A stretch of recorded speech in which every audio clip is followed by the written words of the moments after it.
আসসালামু আলাইকুম। আমি খন্দকার সাবির ইসলাম, অ্যাডভোকেট, ঢাকা জাজ কোর্ট।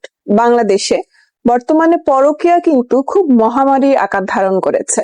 আর আপনার ওয়াইফ যদি কারোর সাথে পরকীয়া করে তাহলে আপনি কি করবেন? আপনার ওয়াইফ যে ব্যক্তির সাথে পরকীয়ায় লিপ্ত হবেন, আপনি কিন্তু তার এগেইনস্টে চাইলে লিগ্যাল অ্যাকশন নিতে পারবেন। কেননা বাংলাদেশে ওয়াইফের পরকীয়া সংক্রান্ত অপরাধের কোনো আইন নেই, কিন্তু যে ব্যক্তির সাথে পরকীয়ায় লিপ্ত হবে তাকে আইনের আওতায় আনার ব্যবস্থা রয়েছে। তবে এই ক্ষেত্রে আপনি শুধুমাত্র সন্দেহপ্রবণ হয়ে কোনো ব্যক্তিকে এর আওতায় আনতে পারবেন না। আপনার কাছে অবশ্যই সাফিসিয়েন্ট প্রুফ থাকতে হবে যে আপনার ওয়াইফ ওই ব্যক্তিটির সাথে আসলেই পরকীয়ায় লিপ্ত আছে। এখন এই ক্ষেত্রে অনেক ভাইয়ারাই বলে যে আসলে এটি কেন তার ওয়াইফ এত বড় একটু অপরাধ করলো, কেন তার এগেইনস্টে কোনো লিগ্যাল অ্যাকশন নেওয়া যাবে না।